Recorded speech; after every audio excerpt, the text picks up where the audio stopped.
Hey art nerds, so I've talked to you guys about why I review art supplies. I talked with the frugal crafter about art supplies just in general when I had the pleasure of being on her podcast. And today I'm going to show you guys the materials and the thought process that go behind my art supply reviews. So if you're interested in testing out your own art supplies, or if you're interested about learning a little bit more about my materials and process, today's video is for you guys.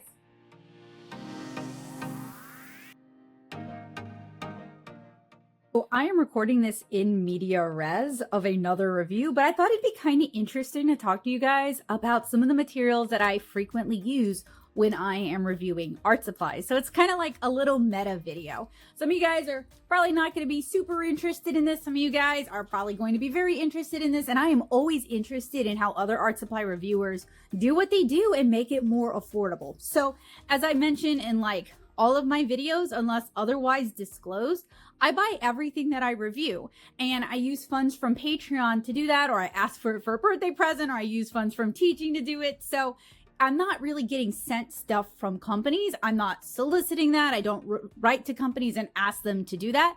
That said, I am going to Creativation this year, the National or International Art Materials trade organization. Sorry, my granny a little bit this morning, so a little bit off. But anyway, I may come home with samples. I may come home with freebies. I will always disclose to you when stuff was given to me, when it's a sample, when it was sent to me. But 99% of what we review here on the channel is purchased out of pocket.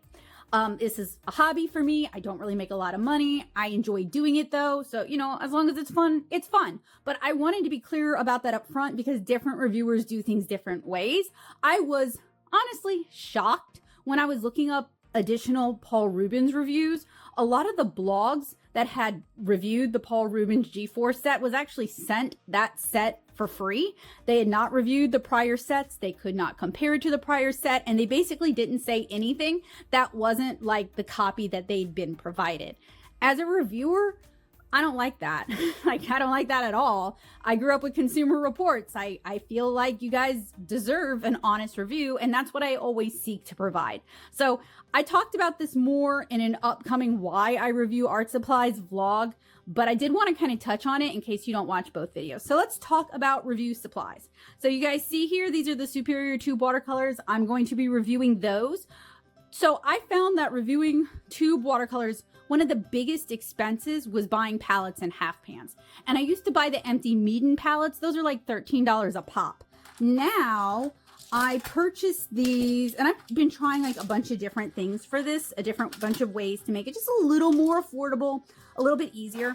I found these empty pencil tins on Amazon. You can buy them in bulk. They're very cheap and they work really well for watercolors. So this is actually the Mei Liang pigment tubes decanted into half pans to test how they reconstitute. These have been magneted in. 3M makes these little magnet stickers. Works really well. I can stack these up. So that's where I'm currently at. I do also still use like Altoids tins, mini tins, if anything free like this. This is great for 6 to 12 color sets. Anything bigger and I need to move up to one of these pencil tins. I also buy my half pans in bulk. These are inexpensive F Club half pans. I buy these in like the 300 packs at this point. And part of that is because I also on occasion make art kits, and I can talk about that in another video. That's not really, I'm like just getting started with that though. So that's not really something I really want to get into. And with these F Club half pans, I like the clear ones because you can see the colors a little bit better. You literally just adhese, is that a word? The magnet onto the back, and you don't have to tape it down. You can replace it, you can remove it. It is really, really easy. So for reviewing tube watercolors, this is kind of a standard for me. Now I mention this in every video, but I have been accused of not using the correct paper when reviewing watercolor, which I think is hilarious. So I'm going to explain this again. I use Blick's Premier Cotton Rag watercolor paper. So as you see, 100% cotton. I like this paper. At this point, I would not review on a paper I didn't like because I think it's going to give false flags as to how the paints would handle, and I want to give any paints I review a fair shot. That said, this fair shot is kind of pricey. It is block bound, so I don't have to stretch it, and I buy it in the larger sizes so I have room to swatch everything, and so that I can sometimes have room to do like color mixing, wet into wet tests, comparative reviews, all on one sheet. Sometimes that's not possible. Sometimes I have to pull out another pad of Blick. Sometimes for the big comparative reviews, I have to pull out 3 or 4 blocks at one time and kind of work consecutively. So, you know, I've painted on this paper. I like this paper. I find this paper kind of comparable to Arches, but it's already block bound. I don't have a partnership with Blick. They don't send me this. I purchased this. In order to do my opacity testing, and I'll grab an example for you guys. In order to do opacity testing, I've tried a bunch of different things. So in the past, I used to use like acrylic black to test opacity, but I found that that actually created a resist with the watercolor, so I couldn't really tell if it was actually giving it any coverage. The best scenario I have found so far, what I'm doing right now, is I'm using alcohol marker, a Copic in like black or special black, to put down some stripes, and then, you know, using that. Now, unfortunately, sometimes watercolors will react with the Copic and kind of cause it to move and discolor. So it's not a perfect solution. And if you guys know of a better way for me to opacity test that isn't going to cause a resist, let me know, because that is an area I would like to improve upon. Many of my reviews, but not all of my reviews, come with a field test component. Now, for a while, I was using Stonehenge Aqua Watercolor Paper. I like that paper. You can do a lot of water on it. Unfortunately, my good old printer died and I had to replace it, and the inks for the new printer don't lift up quite as easily or as well, so I had to switch papers to something that isn't as absorptive as the Stonehenge. So I switched over to Moulin du Roi, which is one of my favorite watercolor papers. I love it. It's what I use for my Louisiana food series. It's what I use for like some of my favorite, less wet into wet, more illustration-y kind of watercolor illustrations. Unfortunately, Moulin du Roi has been discontinued, and I know I'm not saying it correctly, and I give up, y'all. I ain't that kind of French. Anyway, I have had to switch over to Arches for my field test. I like Arches. Okay. It's like not my favorite. I think it's kind of overhyped. There are, you know, I like Moulin du Roi better, but I can't really get a hold of Moulin du Roi consistently. And to do field tests, it's only fair to do them on a paper that I can get a hold of consistently. Arches is fine. So I do most of my field tests now on Arches, unless I find a new favorite paper that I really, really love and can consistently get. I'm always going to be doing it on Arches from here on out, unless there's a reason, like I want to try something different, or there's a specific paper that lends itself better. Like, for example, if I'm doing Gansai watercolors, I'm probably going to test it out with Edagame paper, because Gansai was developed, well, modern Gansai style paints. The ones are not traditional Gansai style paints. Those were developed for Edagame and for Edagame postcards. So to me, that is the fairest way to test them out. I know with the Kuretake, the Art Nouveau set, somebody complained that I wasn't doing it right because I did it on Edagame paper. I mean, you can feel that way, but like, to be fair, Gansai style watercolors are developed for Edagame postcards and for the Edagame art form. So to me, if they don't function on that, then Kuretake needs to make it really clear that this is actually intended for a different use case. And then I'll test it out that way, because I do want to try to be fair. Well, or I'll do what I want and then heavily caveat like why I'm not doing it that way. Like when I reviewed the Marie's professional Chinese watercolors and I just did what I wanted and I love the result. But you know, I do try to be really fair in my reviews, not just for myself, because I'm buying these products, I'm using these products, I want to make sure I like these products, but for you guys who are watching along and you're like looking for honest answers and you're looking for, you know, an actual artist who makes actual things and isn't just getting sent these things for free so she'll say nice things about them. Because not to spill too much hot tea, but on the rare occasion I do work with a company, sometimes they want to dictate what I say. They want to dictate, like, it isn't just like, we're going to send you a product, please review it however you see fit. They want like TikTok content, Instagram content, all this extra stuff just for the thing they sent me. Like, ain't nobody got time for that. This isn't my full-time job. So not only that, but they want to approve everything first, which as a reviewer, that icks me the heck out. So generally I turn those kind of offers down because that's not what we're about here on this channel. And generally when I do work with a company, I let them know that I'm going to, well, I personally think getting sent a product probably biases me somewhat because I didn't spend real world money on it. So that's less skin in the game. And I'm still going to fully review it and try to be honest. I feel like if I didn't spend money on it, then I'm not going to be as annoyed when it doesn't perform well. So I usually let them know that it is going to be an honest review. I am going to say what I actually think and how I actually feel and talk about how the product actually performs. I'm not going to do any magic tricks to make it look better than it actually is. But I'm also going to let you guys know that they sent it to me, and not at the end of the video and not at the end of the blog post like a lot of people do.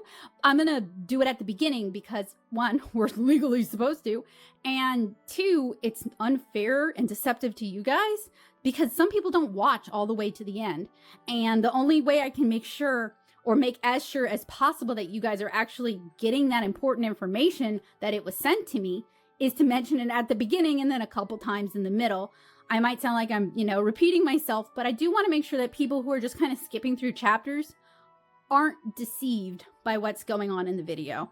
My relationship with you guys, my honesty with you guys is really important. And you guys might not like everything I have to say. You might not agree with everything that I have to say, but it's important to me that you guys know that I'm not trying to trick you or deceive you or get your money out of you. I don't have any hidden long game agenda. I mean, I want you guys to buy my comics. I want you guys to read my comic, but like other than that, I don't care. I don't care if you buy the products. I don't care if you don't buy the products. I don't care if you buy products I hate. I don't care if you hate the products I love. Like, we're all artists here. We all have different tastes, and that's super valid. That's not my end goal. My end goal is to just like make art and share it with you guys and talk about art supplies with you guys and like hopefully get you guys to check out my comic. Like, that is it. That is the goal that I have. I mentioned this in the why I review art supplies, but it's relevant here.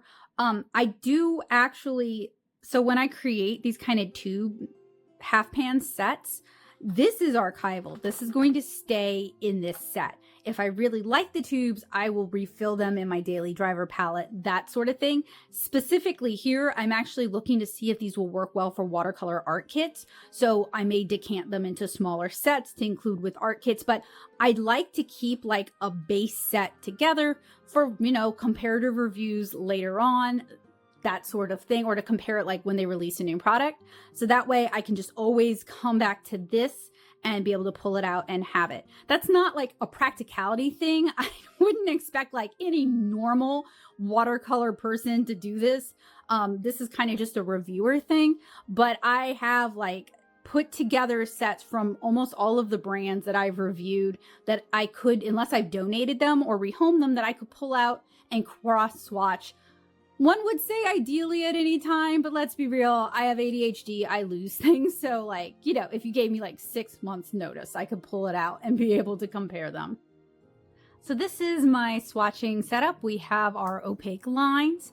I do most, not always, I'm not always the best about doing this consistently, but I try to use nice brushes whenever I swatch. So this is a silver black velvet flat. And I also have a wash cup, and inside is a paint puck to scrub the bristles in between color swatches.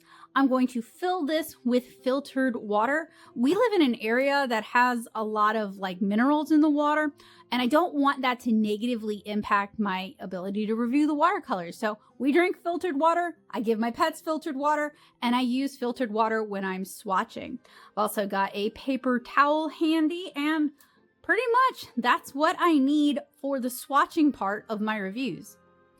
Here's an example from a head-to-head comparison. So this was swatched on Blick cotton rag watercolor paper Over here are the older half pans. Over here are the newer tube version that's now available. And I tried to swatch it in such a way, well, it's always kind of a juggling act, right? Like I'm using this 1/2 inch flat, and I was able to get like 1/3 of the palette in a swatch that's really large enough for you to be able to tell the difference. Unfortunately, we have size limitations. We have scale limitations that we're working with. I have a recording space that is only so big. I have paper that is only so big. So while I would have loved to have been able to swatch all 36 colors at this 1/2 inch stripe, unfortunately, needs must, in order to fit all of them, I had to kind of switch over to the the stripier side of the brush in order to fit everything, which doesn't allow me to include as much information as I would like to be able to. But unfortunately, I'm a person and I'm working with limitations, and I'm working on a limited budget, and I'm working with limited space, and I don't have a studio that is a legitimate set. It's just where I do all of my art. So sometimes when I'm recording these things, I have to kind of figure out a way to compromise. I have to figure out how I can include as much useful information as I can while still working within the confines of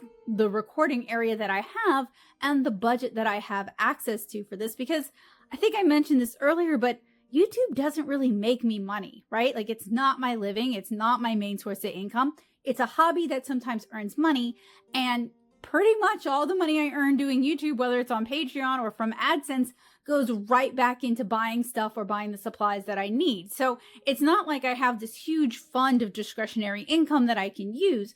And it's really important to me to figure out a way to make it work. And sometimes that means we have to have compromises. So I've talked about the wet into wet test in pretty much all of my modern reviews, whether it's student grade or professional grade. We usually add some water to the paper, add some paint to the paper, and just see what it does. And one of the reasons I do the wet into wet test is because it gives me a lot of information about how these paints are going to handle in wet into wet situations. Not all watercolor artists do a lot of wet into wet, but I do. And I've found that it's an important metric to give me an idea of how paints are going to handle before the field test, or even if it's worth doing a field test.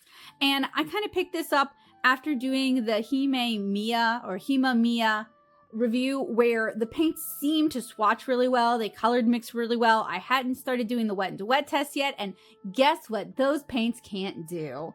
Wet into wet.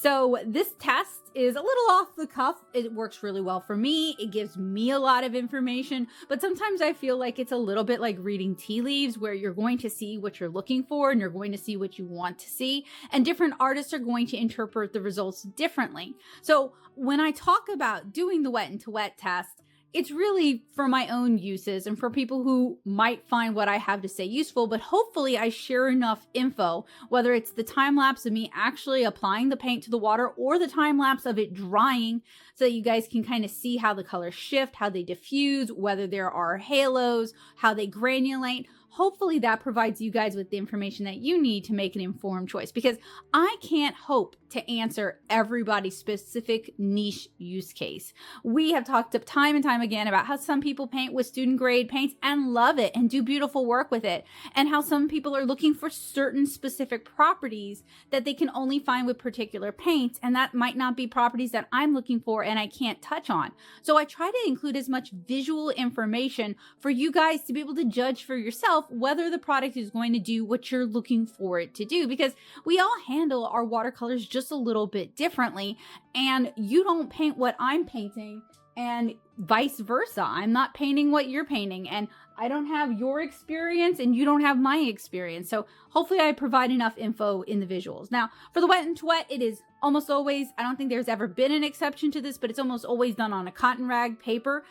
Mostly I use the Blick Studio. That does get kind of expensive sometimes. So sometimes I will switch over to the bow hang, because maybe my Blick Studio pad is already in use for something else, and I only have one of that particular size, because as I said, it does get expensive. So sometimes I will switch over to another cotton rag block bound paper, but it pretty much is between the two papers. I don't tend to differ too far out. And when I have room, I will usually try to just do it on the same page that I did the swatches, that I did the lift test, that I did the color mixing, so that all of that information is in one place. But with larger sets, I often run out of room and I have to bring in an additional pad of paper.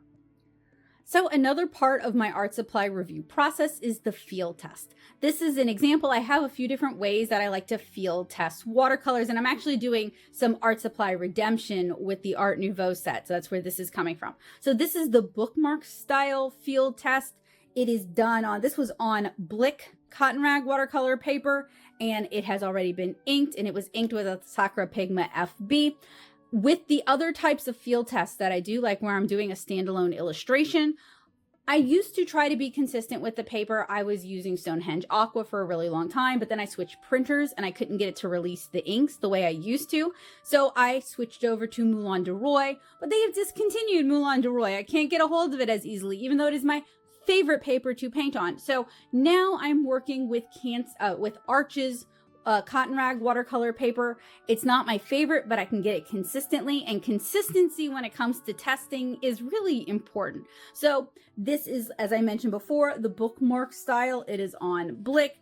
I find Blick handles kind of similarly to Arches, so it is tightly woven. It will dry fairly quickly. It can take a lot of layers, but you really need to secure it because it's going to buckle. Whereas Stonehenge is more loosely woven. It doesn't have as much sizing. Once you get it really wet, it will handle wet into wet beautifully, but if you want to do details, you really have to let it dry out and let those fibers tighten back up. So when it comes to reviewing art supplies, having an understanding of how art supplies are manufactured, but also the different properties of the different materials that you're using in conjunction with the supplies that you're reviewing can be really important. So for this, I'd already done a field test on Edagame paper. They're Gansai watercolors. They're designed to be used for Edagame. I used Edagame postcards for it. And I really wasn't satisfied with how these paints handled, but so many people got back to me and were like, "You're doing it wrong," that I figured I would give them the benefit of the doubt.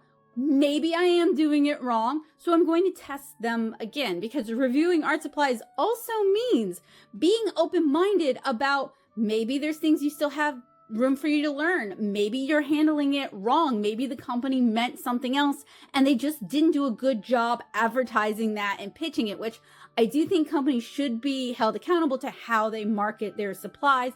But I am also willing to accept that something might be marketed in Japan one way and then marketed in the US a completely different way to appeal to a completely different set of artists, and that maybe I should take a look at the source material and see how it was pitched. So this is another part of my review process. The field test really gives me a lot of information about how well I like a product. And while I can't always field test every product that I review, whether I end up hating the product and I feel like that would be a waste of my time and my resources, or I just run out of time for other reasons, or my health just won't allow me, I do think field testing products I love before I can give them a full endorsement is really important, because if I haven't put it to the test, if I haven't painted something in my style, how can I talk about it fully with you guys? How can I recommend it? How can I tell you guys that you should spend your money on this thing if I haven't even put it through its paces?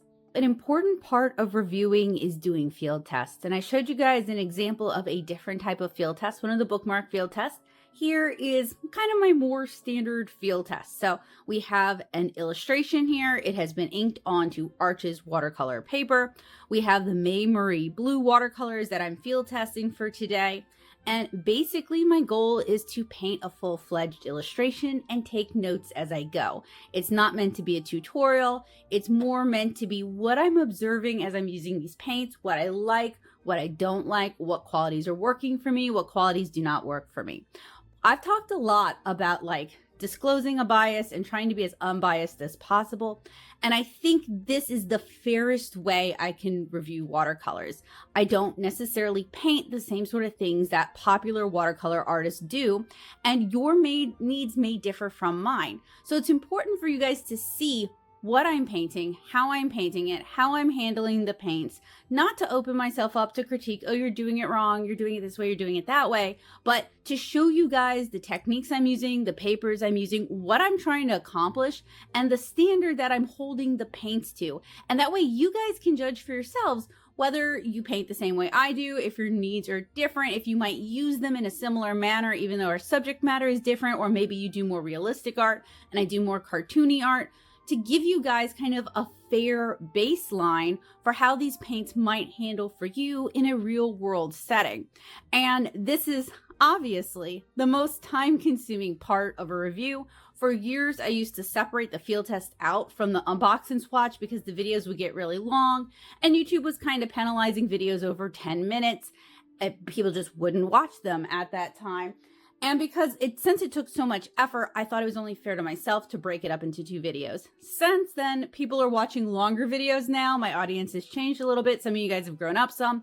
And many of you guys say you enjoy hanging out with me while I do these longer videos. So now I include the field test with the unbox and swatch when it's just physically feasibly possible for me to do that. Like for the Memory Blue, this had to be broken up into 3 different videos because it was part of the Easily Influenced series, and 2 of those reviews were tied to book reviews as well. So it just would have gotten to be too long. No one would have watched it. It would have been like a 6-hour video.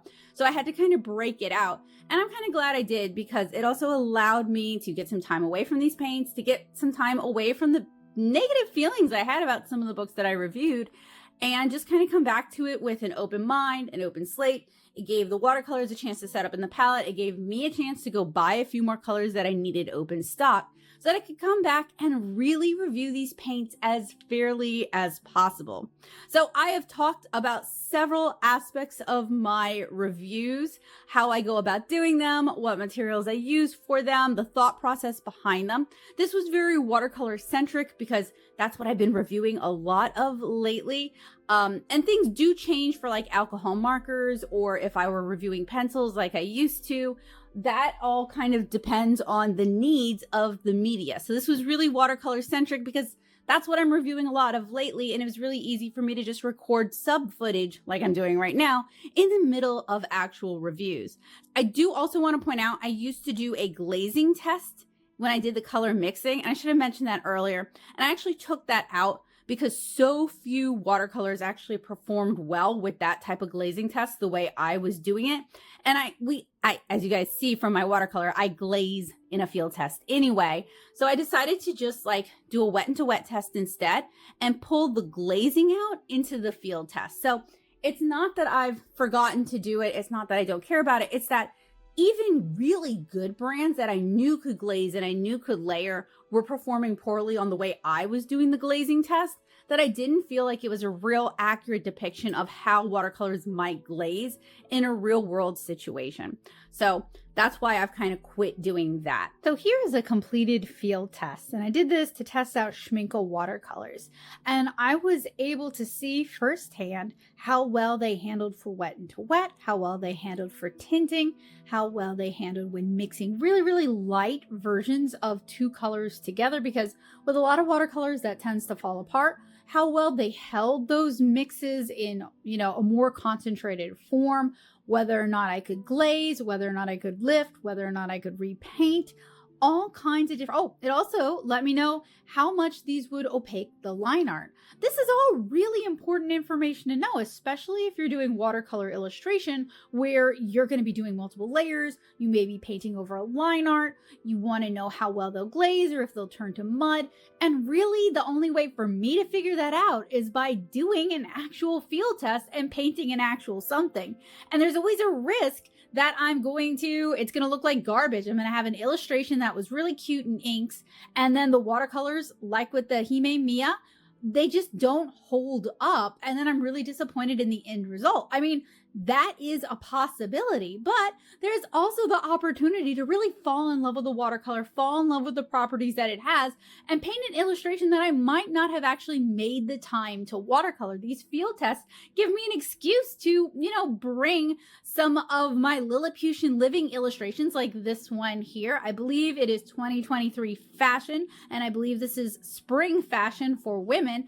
It allows me to bring some of these ideas to life, and otherwise I might not have made the time to do so because there isn't necessarily demand from other people to see me do it. So field tests are a really important opportunity to really put the materials into action. Now, you guys saw how many materials were used in this field test. We used Arches watercolor paper. I inked this with a Sakura Pigment FB. The blue lines were printed with a large format Epson printer. I used my own brushes, so I used quills, I used silver black velvet rounds, all the stuff I normally paint with.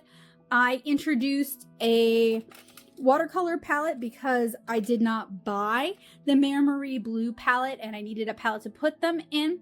I introduced half pans because these I didn't buy half pans of Mare Marie blue, and I wanted to see how well they would reconstitute from half pans, since that's how I do most of my painting. My tests and my field tests all revolve around what works for me because, you know, why would I do a bunch of tests for a style or for a material I don't really understand? Like, I don't do loose florals. I don't do brush lettering. So while I can, you know, speak to that a little bit, oh, you guys might like these colors, oh, you might like these properties, I can only test for what I know, and I can only test for what I do, which is illustration. I also used several ceramic mixing palettes for this one. So for the field test, I really do end up bringing in a lot of additional materials that are part of the testing and part of the reviewing process that people might not think about when it comes to reviewing art supplies. Thank you guys so much for joining me today. I hope this answered some of your questions. If you have further questions about my review process, you can let me know down in the comments below. If you are new here, hi, hello, welcome. This is an interesting one for you to come in on, but I highly recommend you check out my Student Grade Showdown series and my professional watercolor reviews. I think you guys will find that really helpful. If you're interested in learning how to draw, I've got you covered. I have several playlists that cover drawing from a very fundamental approach all the way to making your own comics and zines. And really, that's where my heart is, in making comics. So I hope you guys will check out my comic, 7-Inch Kara, which you guys can read at 7inchkara.com. You can find it as a webcomic, or if you'd like to support the work that I do and own physical copies for yourself, you can find them in my shop at nettasoup.com/shop. I hope you guys have a wonderful day. If you guys have further questions about how or even why I review art supplies, let me know down in the comments below. And if you'd like to geek out about art supplies, you are welcome to join my art-centric Discord server, The Paint Box. I will have a link for that down in the description. Videos, not quite like this one, but videos like my reviews and tutorials are made possible thanks to the generosity of my patrons over on Patreon. You can find their names here.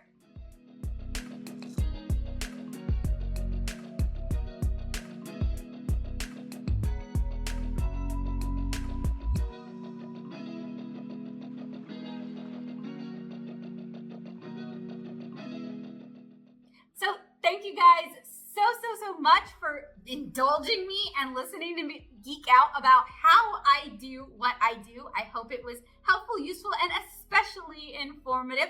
If you have different review methods, if you test out different things, if you're looking for different qualities and you want to talk about it, feel free to do so either in the paint box or down in the comments. And I'll see you guys again really soon with another art supply review, artist chat, or art tutorial. Have a wonderful day, guys. Bye!